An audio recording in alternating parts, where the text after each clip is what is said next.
Olá, pessoal, bom dia para vocês. São 7 horas e 1 minutinho agora, horário de Brasília. Nós estamos começando aqui mais uma edição do ICL Desperta. Hoje eu, mais uma vez, aqui cobrindo as férias do Leandro Demore.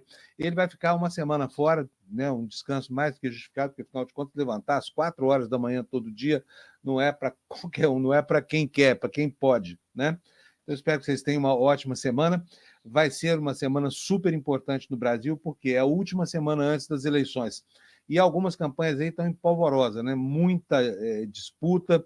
Em São Paulo, que chama a atenção da opinião pública brasileira, o Boulos luta desesperadamente para tirar a diferença para Ricardo Nunes. Ele tem ido tão bem nos debates, tem sido tão claro, mas a diferença, segundo as últimas pesquisas, ainda continua grande, na casa dos 12 pontos, e isso justifica uma campanha que é cada vez mais assertiva.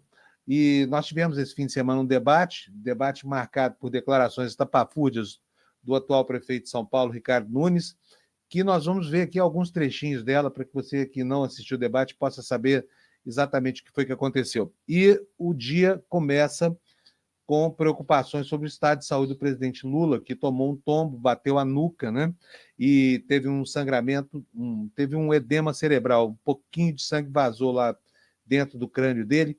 Os médicos dizem que isso não vai ter nenhuma importância, mas desaconselharam que ele fosse à Rússia na reunião dos BRICS, então o Lula permanece sob observação médica. Não é nada preocupante, viu, gente? Agora, o que se viu nas redes sociais de gente detratando o presidente, desejando as piores coisas. Olha, eu vou falar uma coisa, é algo inacreditável a maldade do ser humano hoje, principalmente nesse ambiente de redes sociais, né? Daqui a pouco a gente também vai ver um trechinho disso. Então, vamos embora lá, vamos começar. São Paulo começa com um dia ensolarado, o Brasil deve ter um dia de pouca chuva, não há nenhum grande alerta que foi divulgado pelo INEMET, então está tudo bem com a meteorologia. E vamos começar aqui lendo o noticiário. Vou pedir para o Gabriel, meu companheiro que está aqui comigo auxiliando na parte técnica, para colocar o compartilhamento. Bom dia para você, Gabriel. Primeira notícia do dia é essa aí. Última semana da campanha em São Paulo terá debate, almoço de Nunes com Bolsonaro e Alckmin com Boulos.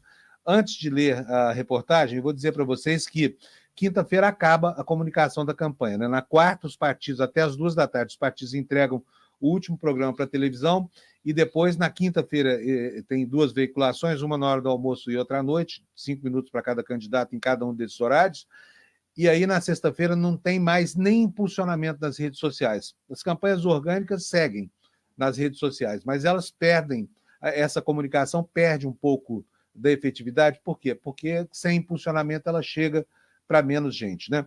Então vamos ver o que diz aí essa notícia do jornal O Globo. Última semana da campanha em São Paulo terá debate, almoço de Nunes com Bolsonaro e Alckmin com Boulos. Por que a gente está falando da campanha de São Paulo? É porque essa é a campanha que o Brasil inteiro acompanha com interesse, né? Porque aqui está instalado uma guerra clássica entre aliados do PT, no caso o PSOL, aliado histórico, e a direita brasileira.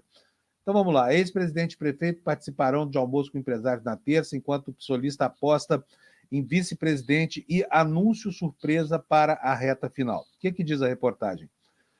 Na reta final da campanha do segundo turno à Prefeitura de São Paulo, os 2 candidatos, o prefeito Ricardo Nunes e Guilherme Boulos, devem se enfrentar em um último debate, desta vez na TV Globo, evento que é considerado crucial para ambos, mas também preparam as últimas cartadas para convencer o eleitor indeciso. Nunes aposta na presença do padrinho político, o ex-presidente Jair Bolsonaro, em um evento com empresários da capital paulista. Boulos vive a expectativa de ter o vice-presidente da República, Geraldo Alckmin, amanhã, né, amanhã à tarde, terça-feira à tarde, com um almoço em um restaurante no Morumbi, na zona oeste da capital, do qual participarão cerca de 300 empresários, além do governador Tarcísio Freitas e outros aliados políticos de partidos que fazem parte da coligação do prefeito. Esse almoço é organizado pela Confraria de Amigos do Vinho Eduardo Sadi, CABES, grupo formado por empresários, socialites, militares de alta patente, juristas e políticos de São Paulo. Será a primeira vez que o ex-presidente virá a São Paulo para participar de uma agenda com o MDBista, já que no primeiro turno ele deu um apoio vacilante e distante ao candidato que tenta a reeleição. No domingo, Nunes afirmou que vai se dedicar nesses últimos dias a intensificar o corpo a corpo com eleitores, após passar uma semana longe das ruas devido ao apagão que atingiu a cidade e mostrar que realmente representa o centro e a direita. Já Boulos fará um evento no Teatro Gazeta, na Avenida Paulista, também amanhã, na terça, com o mote Agora é Boulos. Vai reunir a vice em sua chapa, a ex-prefeita Marta Suplicy, e diversas outras lideranças políticas. A presença do vice-presidente Geraldo Alckmin é esperada, e apesar dessa presença esperada não ter batido ainda o martelo oficialmente, integrantes do PSB afirmam que ele comparecerá sim. Alckmin já estará em São Paulo para participar mesmo de uma abertura de um congresso do setor industrial. Se confirmada, esta será a primeira agenda de Alckmin com Boulos, já que no primeiro turno ele apoiou a candidata Tabata Amaral. Agora, quero fazer aqui um comentário, porque, na verdade, né, pelo menos em relação a esse quesito, o Boulos não tem dado muita sorte, né, gente? Vocês viram que no sábado tinha 2 compromissos de campanha dele com o Lula e choveu, o compromisso acabou desmarcado, aí o presidente Lula teve esse pequeno acidente doméstico, caiu, machucou a nuca, provavelmente vai ser difícil participar de outro ato de campanha. Mas no cancelamento dos eventos de rua, ficou acertado que Lula participaria ao menos de uma live com Boulos, né? Mas ainda assim é uma participação menor do que a campanha do PSOL esperava. Se ela no primeiro turno aconteceu por outras razões, agora ela acontece por causa dessas pequenas fatalidades aí, né? De qualquer forma, se o Boulos queria faturar com a popularidade de Lula, isso fica mais difícil com ele sob observação médica, né? Enquanto isso, o Bolsonaro, que durante o primeiro turno da campanha vazou, ficou longe do Ricardo Nunes, agora se aproxima um pouco mais.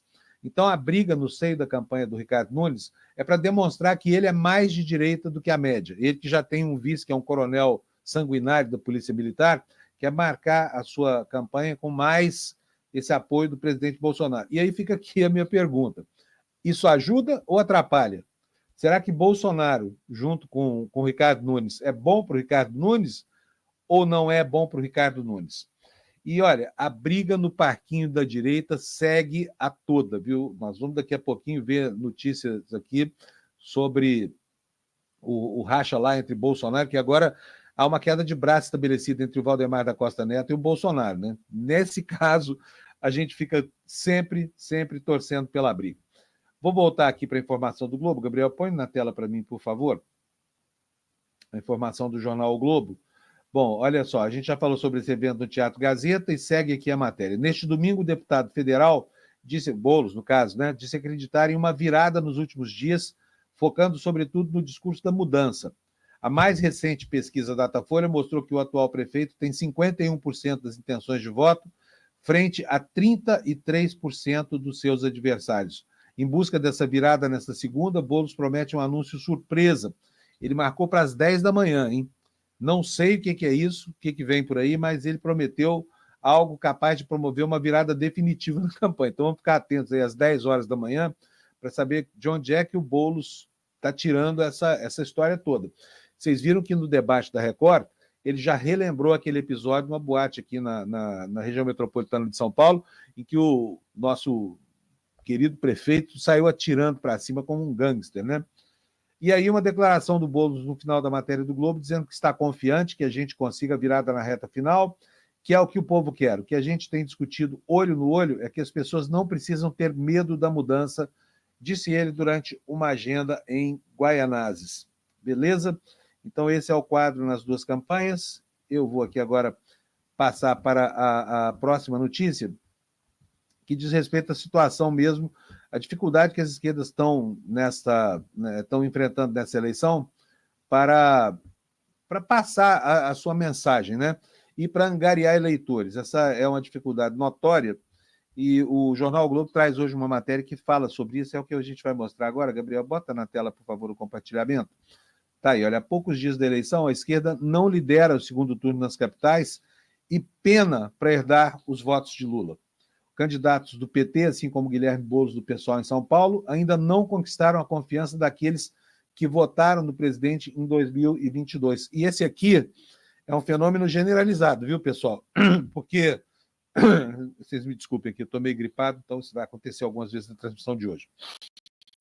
Mas essa dificuldade é uma dificuldade bastante sensível.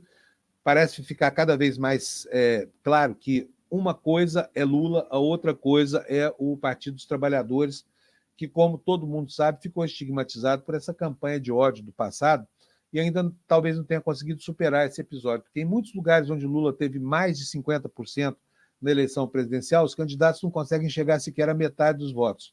Aqui em São Paulo, eles têm 33%, né? O Boulos, no caso, tem 33%, é um pouco melhor do que a média nacional, que está aí na casa dos 24%, 25%. Nós vamos ver aqui a matéria do Jornal Globo. Gabriel, põe para isso, já está aí na tela de vocês. A manchete é essa: olha, há poucos dias da eleição, a esquerda não lidera o segundo turno nas capitais e pena para herdar os votos de Lula. Candidatos do PT, assim como Guilherme Boulos do PSOL, ainda não conquistaram a confiança dos que votaram em Lula em 2022. Última chance para o PT conquistar alguma capital, o segundo turno não trouxe boas notícias para o partido até agora, a menos de uma semana da votação. As pesquisas mostram que a sigla do presidente Luiz Inácio Lula da Silva está atrás nas 4 cidades que têm candidatos próprios, além de São Paulo, onde Guilherme Boulos do PSOL é considerado praticamente um petista. Com exceção de Cuiabá, os correligionários de Lula penam para herdar os votos que foram do presidente nas eleições de 2022. Há 4 anos, o partido ficou sem vencer em capitais pela primeira vez desde que foi fundado. Retomar ao menos uma este ano é considerado um feito de valor simbólico. Além de Cuiabá, o PT disputa em Fortaleza, Natal e Porto Alegre. Em todas essas cidades, os postulantes petistas passaram para o segundo turno já em desvantagem. Então, aqui, os quadros que a matéria pinta, Fortaleza, e daqui a pouquinho eu vou mostrar para vocês uma declaração desastrosa desse André Fernandes, que André Fernandes, quem é? A gente é a nata do rebutalho da política, né? Sujeito que é homofóbico declarado, que é machista, enfim, ele carrega todos os vícios do pior bolsonarismo e, por incrível que pareça, ganhou o apoio da galera do Ciro, lá em Fortaleza. É inacreditável. Mas está aí, olha, a situação lá, o Evandro Leitão, que é o candidato do PT, tem 43 pontos, o André Fernandes, que é esse que eu falei que é a nata do rebutalho da política brasileira, tem 45.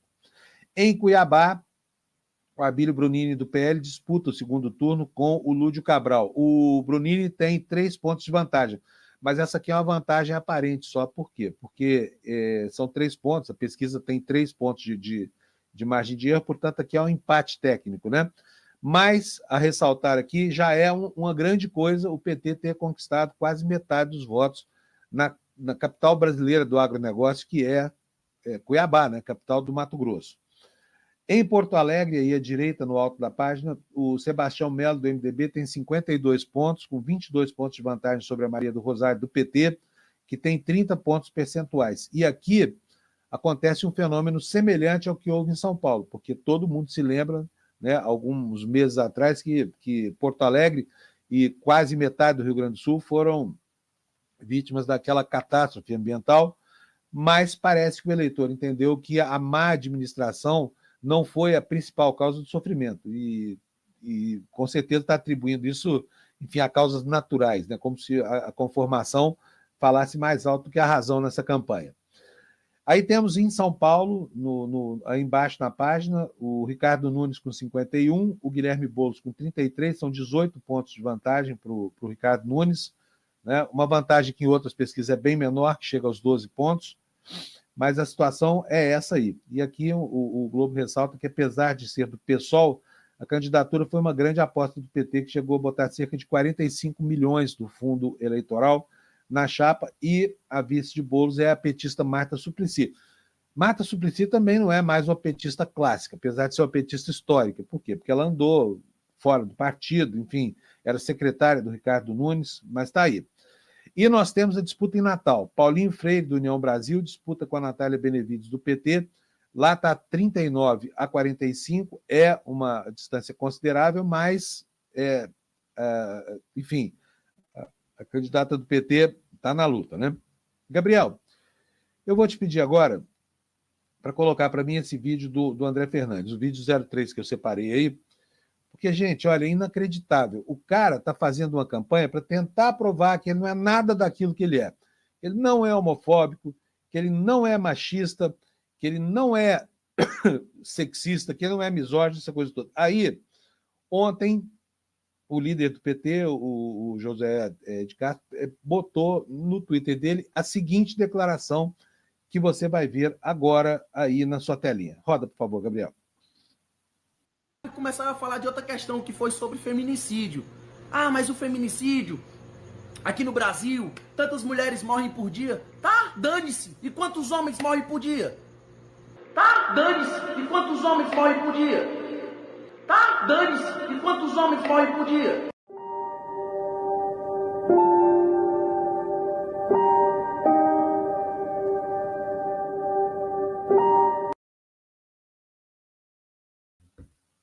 Vamos tirar esse vídeo aí. Que coisa horrorosa que é isso, né? Como assim, dane-se? Esse cara, onde é que ele está? Com os 2 pés na Idade Média? Não é possível que alguém consiga ser tão, desculpa a palavra, tão calhorda assim, a ponto de desconhecer o feminicídio. São quase 1.500 mulheres mortas todos os anos no Brasil em razão do seu gênero, tá? Em razão do seu gênero. Os homens morrem por outras razões, morrem por homicídios vulgares, morrem porque se meteram com crime organizado, morrem por uma série de fatores que não são determinados pelo gênero masculino, mas esta cavalgadura desse candidato lá de Fortaleza acha que, enfim, que é tudo a mesma coisa, né? Então, mulheres, olhem isso aí. Eu vou pedir, Gabriel, ponha de novo só para a gente marcar bem, pontuar bem essa fala desastrosa desse sujeito. Roda, por favor, só o comecinho, só a declaração dele. Vai, roda aí. Depois puxaram e começaram a falar de outra questão que foi sobre feminicídio.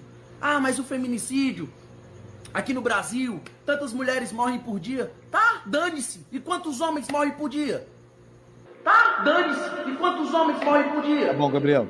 Tá, dane-se. E quantos homens morrem por dia? Não é inacreditável?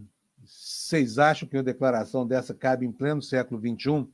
Este sujeito ganhou o apoio do Ciro Gomes e dos demais petistas e dos demais pedetistas e de toda essa oligarquia decadente lá no Ceará, né, que caminha a passos largos para voltar a ser aquilo que sempre foi, quer dizer, um legítimo representante da direita brasileira, porque a gente não pode esquecer que Ciro e Companhia Limitada começaram na direita. E aí o eleitor cirista fala, mas vocês não perdoam, não sei o que mais. Mas não tem que perdoar, né? Não tem que perdoar nada. Alguém que apoia uma pessoa que é capaz de esboçar um raciocínio como esse, e ainda dessa forma autoritária, enfim. Mas vamos seguir aqui com o noticiário, porque nós temos agora também a briga lá na direita brasileira. A briga na direita está muito engraçada, tá bastante interessante, por quê? Porque os próceres da direita começam a bater cabeça, né? E bater cabeça por quê? Porque tem 2 eixos de poder hoje, claramente. Existe um processo de corrosão da liderança de Jair Bolsonaro, que é um processo muito evidente, e esse processo começa a ganhar as páginas dos jornais agora. Vamos mostrar para vocês aí matéria do jornal O Globo, vocês sabem que é um jornal que tem muito pouca simpatia pela esquerda. Gabriel, põe para mim, por favor, o compartilhamento na tela. Isso, está aí, olha. A manchete do jornal o Globo. Bolsonaro e Valdemar acirram luta interna no PL, disputam o controle da entidade com orçamento milionário. O PL é o partido que mais recebeu fundo eleitoral, hein, gente? Porque elegeu a maior bancada, elegeu 99 parlamentares na eleição e virou, né, esse grande cofre das eleições aí que desequilibra a eleição por onde esse partido apresenta candidaturas, né? Vamos lá, o ex-presidente tenta emplacar o filho 03, Eduardo Bolsonaro, na Fundação Álvaro Vale, mas o comandante da sigla resiste. E o que diz a matéria? O comando da Fundação Álvaro Vale, órgão do PL destinado a realizar pesquisas e cursos de doutrinação política, é o novo motivo de disputa entre a família de Jair Bolsonaro e o presidente nacional do partido, Valdemar Costa Neto. O filho 03 do ex-presidente, o deputado Eduardo Bolsonaro, pede o controle do Instituto, enquanto o Valdemar diz que não abrirá mão. A lei eleitoral obriga os partidos a repassarem ao menos 20% do valor total do fundo partidário às suas fundações. Neste ano, segundo dados do TSE, o PL recebeu até setembro, olha a fortuna, gente, 124 milhões de reais. Então, o que isso representa? 20% de 124, Olha, repassados até agora 19 milhões à fundação. Deveria ser um pouco mais, né? Porque isso aí assinala aqui a matéria, um pouco menos do que a regra existe. Eduardo tem o apoio de Bolsonaro para assumir o controle do órgão, já que abriu mão de entrar na disputa com Valdemar pela presidência do PL. A aliados, o ex-presidente afirmou que seria simbólico ter alguém com o seu sobrenome à frente das atividades de doutrinação dos valores conservadores. Eduardo afirma que pretende usar a fundação e a verba para realizar eventos da direita em todos os estados do país, a fim de manter a militância ativa. A vontade de Eduardo de controlar o orçamento, entretanto, esbarra nos planos do presidente da legenda. Valdemar diz que o filho do ex-presidente terá um posto dedicado às relações institucionais no PL. Aspas. A fundação fica comigo. Aquilo que não gasto com o partido durante o ano vem para a fundação e já guardamos para a eleição seguinte. E do jeito que o partido está, tem sido difícil guardar a verba. Eduardo é muito dedicado e atento ao partido. Ele terá uma função de conversar com autoridades, eventualmente ficar como representante do partido, diz Valdemar, afastando completamente aqui a perspectiva de que o filho do Bolsonaro seja o sujeito que vai gerir essa fundação do PL. No início do mês, o nome de Eduardo foi especulado como novo presidente da legenda. Bolsonaro e Valdemar chegaram a dizer que a troca seria benéfica, já que os dois se encontram impedidos de manter contatos por decisão do Supremo Tribunal Federal, do ministro Alexandre de Moraes, que tomou a decisão durante o curso das investigações sobre uma suposta trama golpista arquitetada após as eleições de 2022. E aqui é curioso notar como essa impossibilidade de manter contato, que a gente não sabe no plano da realidade até onde chega, tem sido usada, né, para várias empreitadas, tanto de uma ala quanto da outra. Mas segue aqui a matéria. A avaliação interna é que o partido foi prejudicado pela restrição de contato durante as eleições deste ano, e o mais adequado seria que um parlamentar assumisse o posto, já que, além de possuir imunidade, conseguiria fazer a ponte com Bolsonaro, deixando Valdemar em uma função meramente administrativa. Na última semana, entretanto, Valdemar disse que não sairá da presidência da sigla e indicou também que não vai ceder o comando da Fundação Álvaro Vale à família Bolsonaro. Aspas. Nem por reza brava deixaria o cargo. Eu não falei isso. O pessoal entendeu mal. O Eduardo não pode ser o presidente do partido porque ele não tem tempo para isso. Eu precisaria ser deputado de novo para ter imunidade, porque estou morto. Nós temos que achar um meio de nos defender. Se eu abrir a boca amanhã, posso ser preso de novo, como foi por causa de uma arma com registro que era do meu filho, que não podia estar comigo. Não tenho a mínima intenção de sair, disse ele em entrevista ao jornal O Globo. E aqui um intertítulo, Bolsonaro apoia o filho. A aliado Jair Bolsonaro afirmou que o filho deveria ser o controlador do órgão de doutrina, por já vir se estabelecendo como representante do PL em viagens pelo Brasil e para o exterior. Já Eduardo confirmou, por exemplo, a presença nos Estados Unidos no próximo dia 5, data em que será realizada a eleição americana, a convite da comitiva de Donald Trump. O filho 03 também mantém contato com o presidente argentino Javier Milei e o primeiro-ministro de Israel, Benjamin Netanyahu. O deputado tem se colocado como interlocutor de lideranças estrangeiras, enquanto Bolsonaro está proibido de deixar o país e com o passaporte apreendido por decisão de Moraes. Recentemente, por exemplo, Eduardo começou a fazer aulas de idioma árabe e passou a viajar com frequência para o Oriente Médio, onde se encontra com lideranças conservadoras e religiosas. Procurado, Eduardo não se manifestou.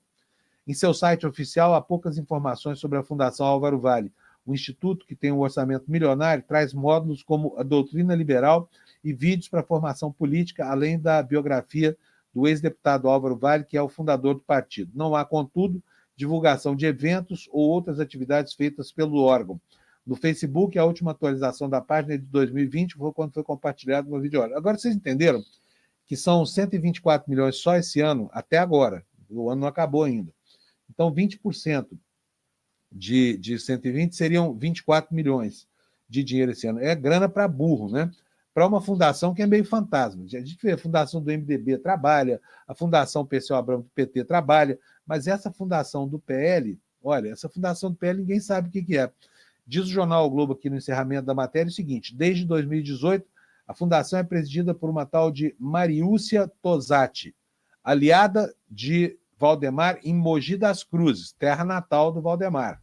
O nome dela, entretanto, sequer aparece no site da Fundação Álvaro Vale.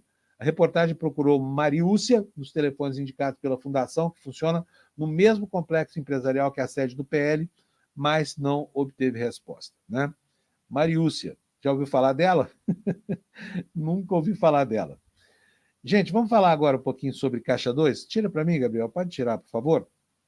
Eu vou já aprontar aqui o compartilhamento da próxima informação, que também é bastante interessante.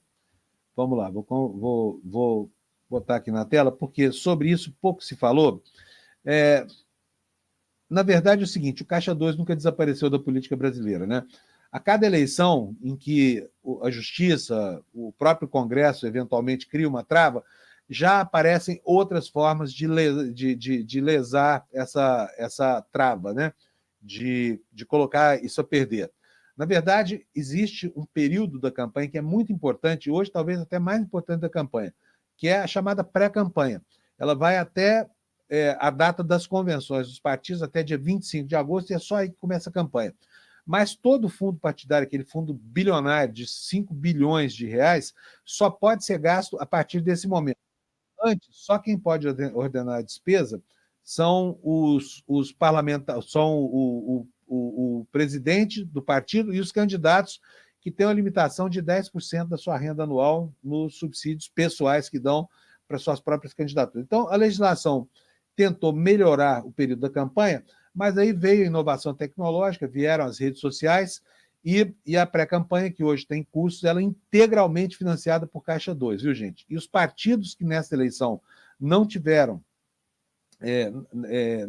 como financiar a pré-campanha, perderam muito. Eu mesmo vi isso acontecer, por exemplo, lá em Uberlândia, na minha cidade, onde a Dandara, candidata do PT, ficou completamente sem dinheiro antes de começar a campanha. Não teve Caixa 2, não teve o que fazer.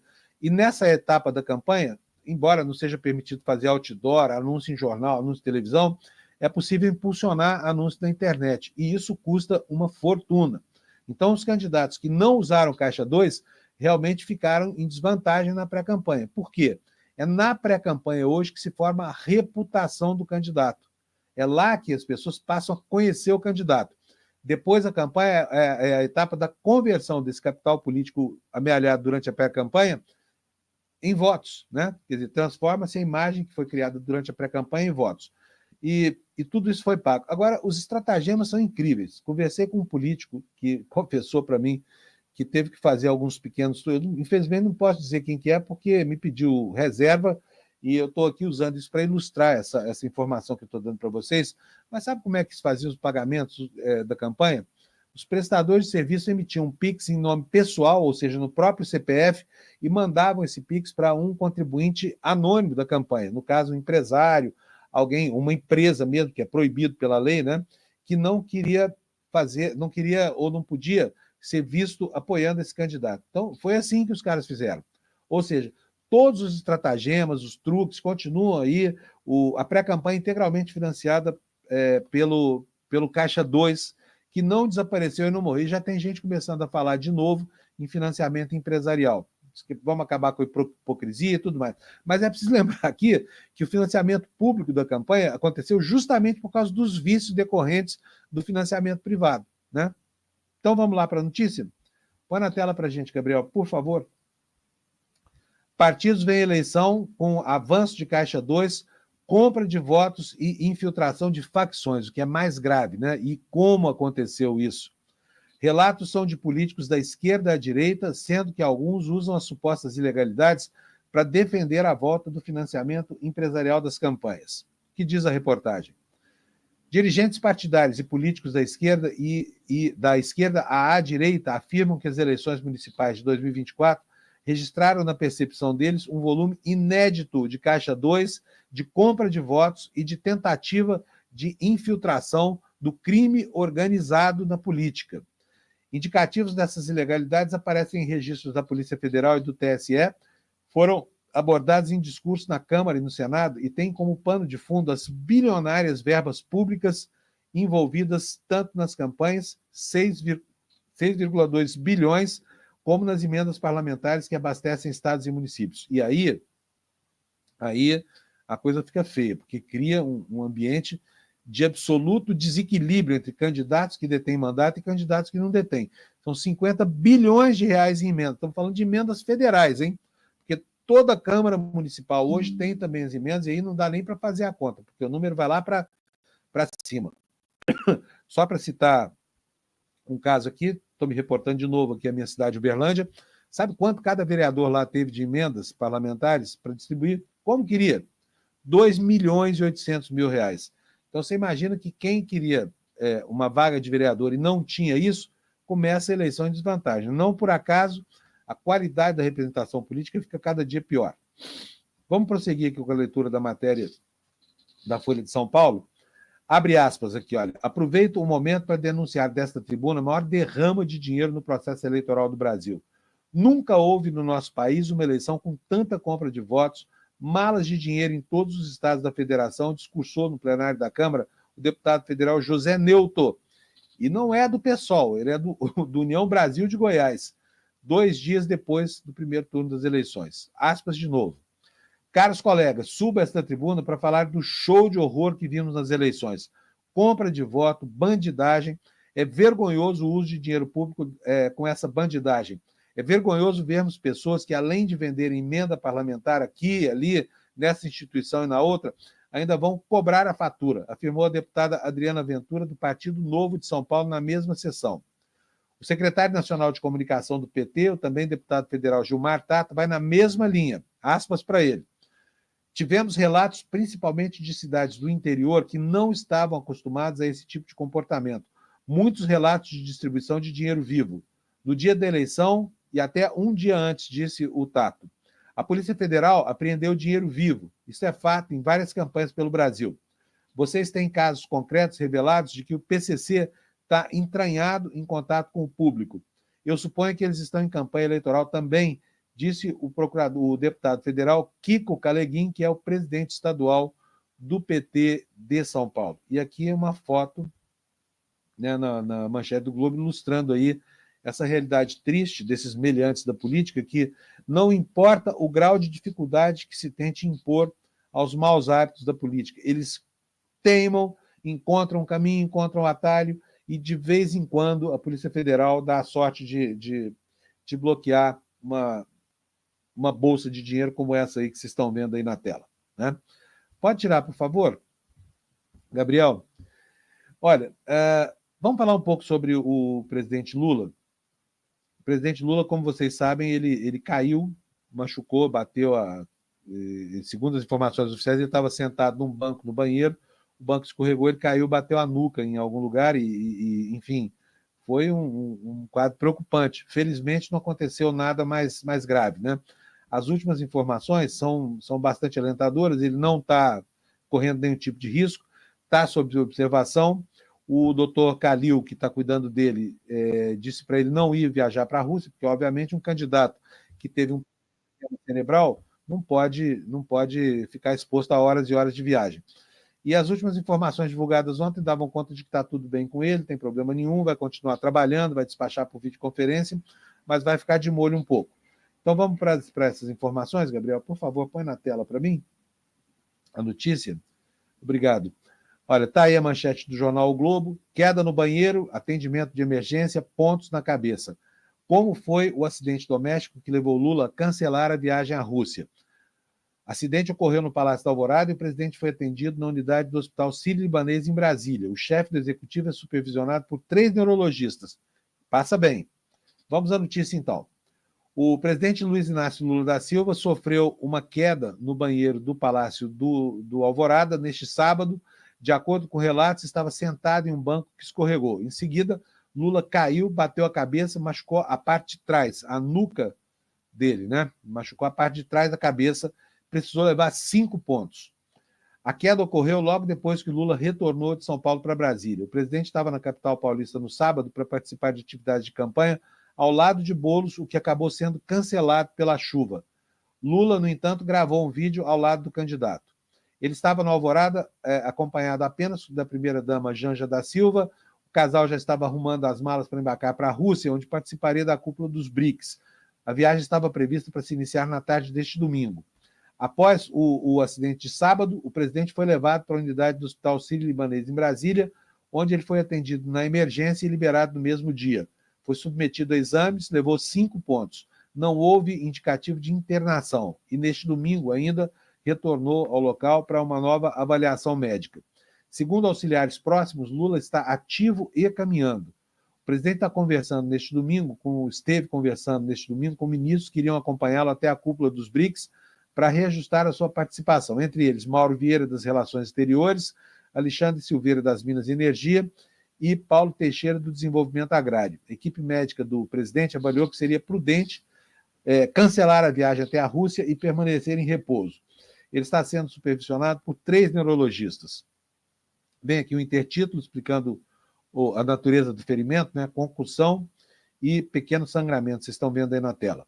Conforme o boletim médico do Hospital Sírio-Libanês de Brasília, Lula teve um ferimento corto-contuso em região occipital. Essas palavrinhas ontem, nossa, quanta confusão elas geraram, né? Porque o vocabulário jargão médico ninguém entende. E aí dá-lhe chat GPT para saber que diabo de coisa é um ferimento corto-contuso na região occipital. Na verdade, é um corte na nuca. É isso que quer dizer. Os médicos podiam facilitar um pouquinho para a gente compreender direito numa hora de grande preocupação, né, com o estado de saúde de uma pessoa tão importante quanto o Lula. Mas vamos lá. Significa um corte na parte de trás da cabeça. Guarde isso para você. Toda vez que você machucar a sua nuca, você fala, estou com um ferimento corto-contuso na região occipital. Eu espero que você não se machuque. Diz aqui a matéria. Nessa região está o osso occipital, que se articula com a coluna vertebral, e o lobo occipital, que fica na parte posterior do cérebro. Ele é o responsável pelo processamento visual, como a percepção da cor e da profundidade. Uma lesão grave nessa área, que não foi o que aconteceu, tá, gente? Pode fazer com que o paciente fique cego ou não reconheça objetos, por exemplo. Segundo pessoas próximas, o exame de ressonância mostrou um pequeno sangramento, sintoma de uma leve concussão. Por isso, a recomendação foi de que o presidente fique em observação nas primeiras 72 horas, as mais críticas para o risco de edema no cérebro. O presidente, apesar da lesão em uma área sensível, está bem, segundo os médicos. Abre aspas. O presidente Luiz Inácio Lula da Silva deu entrada no Hospital Sírio-Libanês, unidade de Brasília, em 19/10/2024, após acidente doméstico com ferimento corto-contuso em região occipital, parte de trás da cabeça. Após a avaliação da equipe médica, foi orientado a evitar viagem aérea de longa distância, podendo exercer todas as suas demais atividades. Permanece sob acompanhamento da equipe médica aos cuidados do professor Dr. Roberto Calil Filho e da doutora Ana Helena Germólio, diz o boletim médico do Hospital Sírio-Libanês em Brasília. Na cidade russa de Kazan, onde ocorre a cúpula dos BRICS, Lula estaria em companhia dos ministros das Relações Exteriores, Mauro Vieira, das Minas e Energia, Alexandre Silveira, e do Desenvolvimento Agrário, Paulo Teixeira. Agora ele vai participar por meio de videoconferência e é incerta a participação presencial dos ministros. A gente precisa atualizar essa informação aqui para saber se vão mesmo ou não. Acredito que vão, né? Porque cada um tinha lá um corolário lá com agendas apertadas para cumprir. Segundo a SECOM, o presidente terá uma agenda de trabalho normal esta semana em Brasília, no Palácio do Planalto. E aí, a cúpula dos BRICS, né? O jornal se detém sobre isso aqui, eu vou ler para vocês. A cúpula dos BRICS, inicialmente formada por Brasil, Rússia, Índia, China e África do Sul, inclui também, desde o ano passado, Egito, Irã, Emirados Árabes e Arábia Saudita e Etiópia. Com o ingresso de nações com regimes antidemocráticos e mais de 30 outros candidatos a fazer parte do clube, como a Venezuela e a Nicarágua, Lula iria aproveitar a viagem para recorrer ao pragmatismo e levar na mala a defesa de 2 pontos considerados prioritários na sua política externa. São eles a reforma da governança do global, com destaque para o Conselho de Segurança da ONU, e a busca de formas de os países do bloco dependerem menos do dólar em transações comerciais e de organismos multilaterais de crédito, como o Fundo Monetário Internacional e o Banco Mundial. O Brasil assumirá a presidência do BRICS em janeiro de 2025, mas concentrará suas atividades no bloco no primeiro semestre. Na última parte do ano, o foco será a COP30, que é a Conferência Mundial sobre o Clima, que acontecerá em Belém, no Pará, aqui no Brasil. Agora, por videoconferência, a ideia é que Lula possa argumentar que haverá resultados concretos, como aconteceu em 2014 na cúpula que foi realizada em Fortaleza, com a criação do novo Banco de Desenvolvimento, o NDB, em inglês, o Banco dos BRICS. A instituição até hoje já emprestou mais de 32 bilhões ao Brasil, sobretudo em infraestrutura, com uma forte pegada de sustentabilidade e funding, formando basicamente no mercado de capitais, principalmente o chinês. Gente, agora, por falar em Irã, o The Guardian, né, da Inglaterra, sai com uma matéria muito importante. Eu vou até compartilhar aqui com vocês, porque esse assunto, se o Lula estivesse lá, acho que, inclusive, não estando mesmo, ele vai ser tocado. Por quê? Porque a situação no Oriente Médio está cada dia que passa mais preocupante por causa das empreitadas de Israel lá, né, que não para de aumentar as frentes de batalha, transformou já o sul do Líbano numa frente de guerra, já bombardeou o Iêmen, enfim. E vazou um documento que revela, que vocês vão ver aí. Por favor, Gabriel, fica na tela para mim. Olha aí, ó. Estados Unidos investigam documentos vazados alegando que Israel planeja atacar o Irã. Isso aqui corresponde a uma escalada gigante da guerra. Israel está prometendo retaliação por causa do último ataque com foguetes, que foi um ataque pífio, né, do Irã. Vamos ver o que diz o The Guardian? Autoridades dos Estados Unidos dizem que os documentos parecem legítimos e o presidente da Câmara diz que o vazamento é muito preocupante. O governo dos Estados Unidos está investigando uma divulgação não autorizada de documentos confidenciais que avaliam os planos de Israel de atacar o Irã. O presidente da Câmara dos Representantes dos Estados Unidos, Mike Johnson, confirmou a investigação em comentários a um programa chamado State of the Union da CNN no domingo, dizendo que o vazamento era muito preocupante. Abre aspas. Há algumas alegações sérias sendo feitas lá, disse o republicano da Louisiana. A investigação está em andamento, terei um briefing sobre isso em algumas horas. Uma autoridade dos Estados Unidos disse à Associated Press que os documentos em questão pareciam ser legítimos, mas o Guardian não conseguiu verificar imediatamente a sua autenticidade. Esses documentos são atribuídos à Agência de Inteligência Geoespacial dos Estados Unidos e à Agência de Segurança Nacional. São escritos em um estilo semelhante a documentos vazados anteriormente do Pentágono, usando classificações familiares à comunidade de segurança internacional. O primeiro documento tem o título Israel. Força Aérea continua os preparativos para ataque ao Irã e conduz a um segundo exercício de emprego de grande força. E o segundo, Israel, forças de defesa continuam pelos preparativos de munições-chave e atividades secretas de UAV, quase certamente para um ataque ao Irã.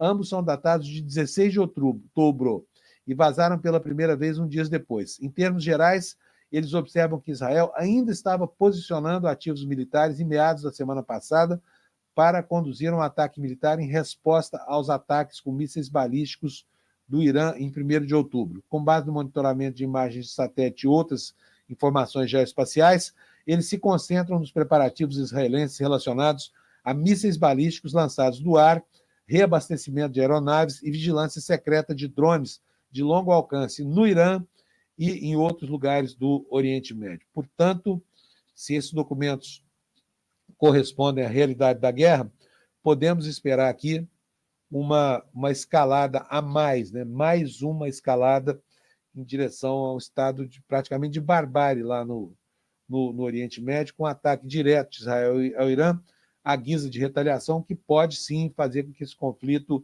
vire efetivamente uma guerra regional, porque mais parece agora uma liça regional praticada por Israel.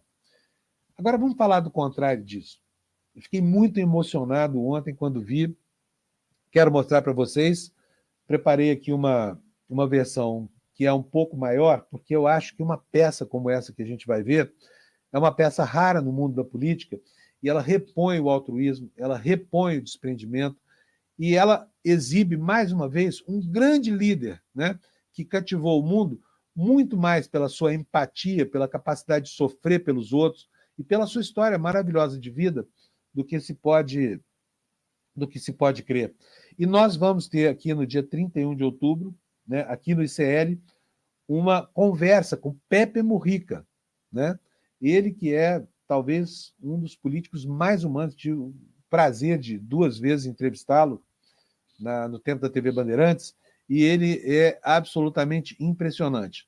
Pus ontem, numa convenção do candidato que ele apoia, o Yamandu, lá em Montevidéu, o Mujica arrancou lágrimas das pessoas, sabe? Eu quero que vocês vejam. E olha, se vocês se sentirem emocionados com isso, saibam que no dia 31 de outubro, está aqui, olha, você pode se inscrever por esse link que está aí, despertaecl.com.br. No dia 31, quinta-feira, às 20 horas, a gente vai ter mais do Mujica. Mas, por enquanto, eu vou mostrar para vocês o que aconteceu no dia de ontem e prestem atenção na despedida digna desse homem, que está, segundo ele, muito próximo da morte, da própria morte, e foi desta maneira que ele colocou isso com toda a franqueza e com toda a honestidade para a população do seu país, o Uruguai. Roda para mim, Gabriel, por favor.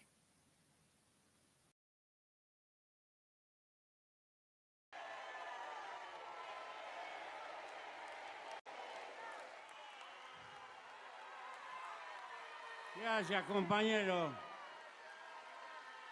Le pido un minuto del corazón, no de la garganta. Es la primera vez en los últimos 40 años que no participo en una campaña electoral. Y lo hago porque estoy peleando con la muerte. Porque estoy al final del partido, absolutamente convencido y consciente. Pero tenía que venir hoy acá, por lo que simbolizan ustedes. Entonces, soy un anciano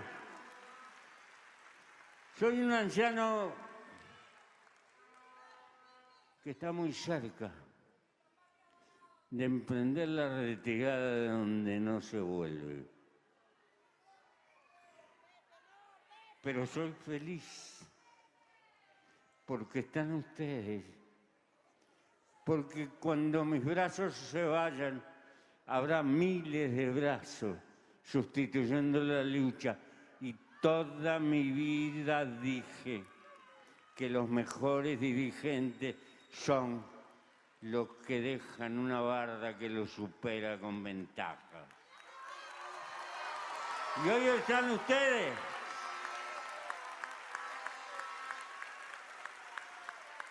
Está Yamandu, está Pacha, hay miles.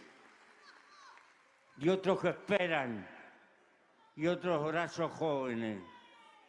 Porque la lucha continúa por un mundo mejor. Y he gastado mi juventud, mi vida, junto con mi compañera, que estoy vivo por ella y por esa otra mujer que es mi doctora. Si no me hubiera ido. Y tengo que venirle a agradecerle de corazón. Los más jóvenes van a vivir un cambio en el mundo que no ha conocido la humanidad. La inteligencia va a ser tan importante como el capital, lo que significa que la formación terciaria se va a imponer para las nuevas generaciones. Si no somos capaces como país de educar y de formar a las generaciones que vienen, van a pertenecer al mundo de los irrelevantes, de los que no sirven ni para que los exploten. Este es el desafío más grande que tiene el país. Por ello, apoyo a Yamandu. Porque se precisa un gobierno que abra el corazón y la cabeza con todo el país. No es poético lo que digo. Alguien lo tiene que decir. Un anciano. No al odio, no a la confrontación. Hay que trabajar por la esperanza. Hasta siempre. Les doy mi corazón. Y gracias. Tengo que darle gracias a la vida. Porque cuando estos brazos se vayan, va a haber miles de brazos. Gracias por existir. Hasta siempre.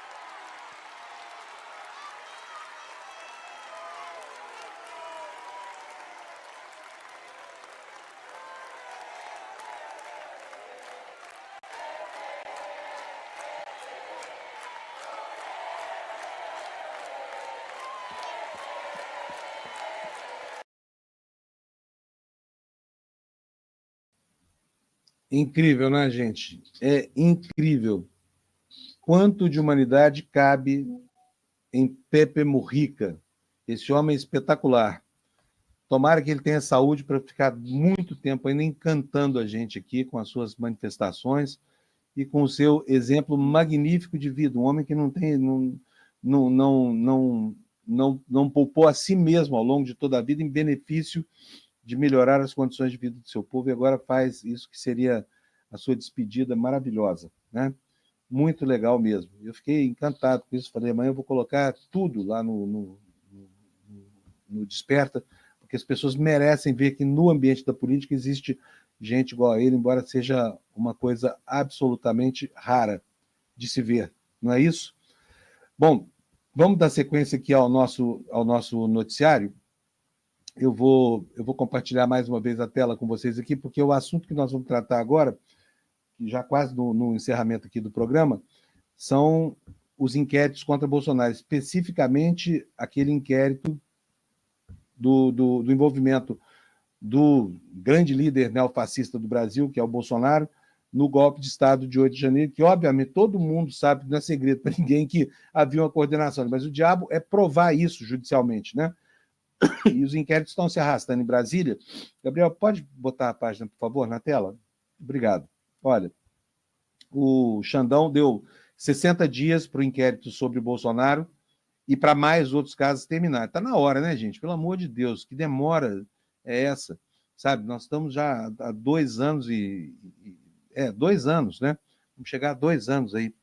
E nada de a gente ver punição, só Bagrinho sendo punido, mas está aí, ó. O Xandão deu mais 60 dias para o inquérito do golpe de Estado prosperar e para esses casos acabarem, para irem logo a julgamento. Precisamos saber se vai ter punição, se não vai ter. O ministro Alexandre de Moraes diz, a Folha de São Paulo aqui no UOL, deu 60 dias para a Polícia Federal concluir a investigação sobre a tentativa de golpe de Estado envolvendo o ex-presidente Jair Bolsonaro. Decisão de 27 de setembro estipula prazo para concluir uma das principais investigações. Em seguida, esse processo vai para a PGR. E aí lá nós vamos ter outra novela, né? Porque o procurador até agora não disse a que veio. Com isso, há a expectativa no Supremo de que outros inquéritos que vêm sendo conduzidos por Moraes sejam concluídos pela Polícia Federal até o fim desse ano. O ministro também aguarda a conclusão de investigações dos inquéritos das fake news e das milícias digitais. Esse das milícias é o mais antigo de todos. A PF ainda precisa apresentar os relatórios para encerrar as investigações e caberá à Procuradoria analisar o material e decidir se denuncia Bolsonaro e outros investigados ou não denuncia. Se não denunciar, acabou. Se denunciar, segue a fase do processo. Bonet deve denunciar o presidente em outras frentes. A PF já apresentou o relatório sobre investigações envolvendo fraudes no cartão de vacinação e no desvio de joias recebidas como presentes por Bolsonaro. O Procurador-Geral da República solicitou mais algumas diligências, mas a expectativa é de que uma eventual denúncia seja apresentada a partir de novembro. O inquérito que pode implicar Bolsonaro em atos do 8 de janeiro é o único que atinge militares de alta patente. O caso envolve ex-comandantes das 3 forças do governo Bolsonaro e, como revelou o UOL em manifestação recente, a Procuradoria-Geral da República vinculou pela primeira vez os atos de 8 de janeiro à minuta golpista, embora ainda não se saiba quais são as provas, né? O que veio a conhecimento foi, no contexto de uma ação sob medidas cautelares, havia ali uma manifestação do procurador dizendo que há um vínculo entre, a preparação do golpe e a preparação do ato do 8 de janeiro. Segue a matéria. O chefe da Marinha foi investigado pelo apoio, mas se calou. Segundo os dois ex-comandantes, o então comandante da Marinha, Almir Garnier, teria sinalizado apoio à tentativa golpista e colocado suas tropas à disposição de Bolsonaro. Garnier também foi intimado a depor na PF. Na ocasião, porém, ele ficou em silêncio sobre a tentativa de golpe. Essa é a matéria do UOL.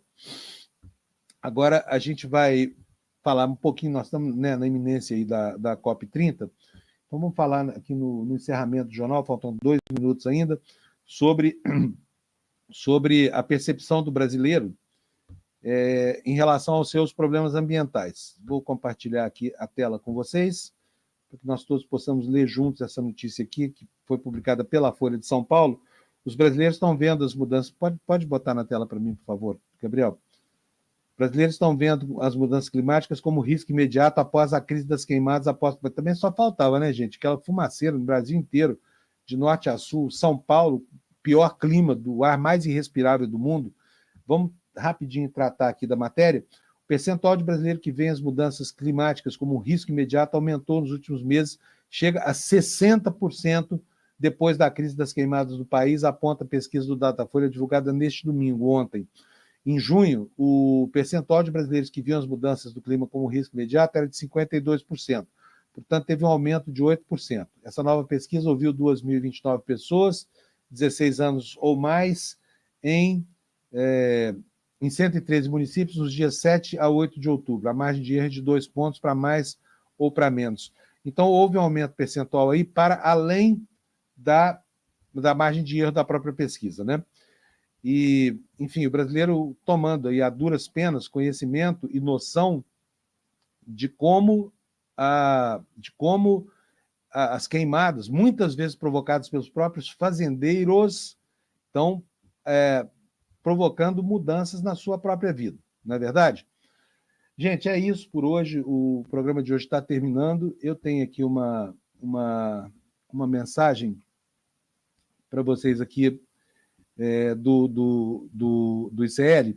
Você não deve perder no dia 31 a conversa com o Pepe Mujica. Nós mostramos aí hoje um trechão do vídeo, está aí, dia 31 de outubro, quinta-feira, 20 horas. Faça a sua inscrição, garanta já a sua vaga, despertaicl.com.br, tá bom? Vou me despedir de vocês, amanhã vamos estar juntos outra vez, daqui até o final da semana. Espero que vocês tenham gostado do programa e das notícias de hoje. E, então, tchau para você, tenha um ótimo dia, uma ótima semana, com muito ânimo aí, semana decisiva para as eleições, e a gente volta amanhã, 7 da manhã em ponto. Tchau, obrigado pela audiência e até amanhã. Provavelmente você tem necessidade de trocar seu celular todo ano. Você acha que o seu computador não serve mais.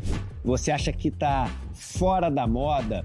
E aí é consumo, endividar-se, comprometer-se para poder sempre estar adquirindo aquilo de novo que o mundo traz. Curiosamente, a gente está sempre se sentindo angustiado, triste, sozinho, deprimido e não entende o porquê. Uma das cabeças mais brilhantes do nosso tempo, uma das figuras políticas mais inspiradoras, fala muito sobre isso. A gente está falando de Pepe Mujica, ex-presidente do Uruguai. Ele foi o tema principal do escritor Fabián Restivo, quando escreveu essa obra, Conversas com Pepe Mujica.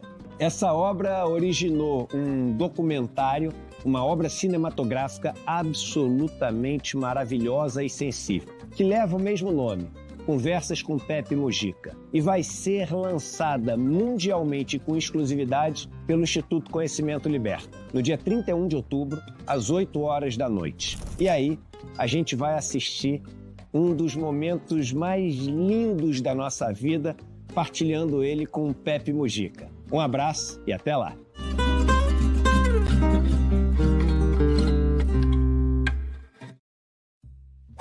No Em Detalhes de hoje, a gente discute o avanço do setor privado na área da saúde e como isso pode precarizar o serviço para os pacientes. Conversei com o Dr. Túlio Franco, que é diretor do Instituto de Saúde Coletiva da Universidade Federal Fluminense. É hoje, a partir das 10h30 da manhã, depois do ICL Notícias, primeira edição. Te espero aqui no Em Detalhes.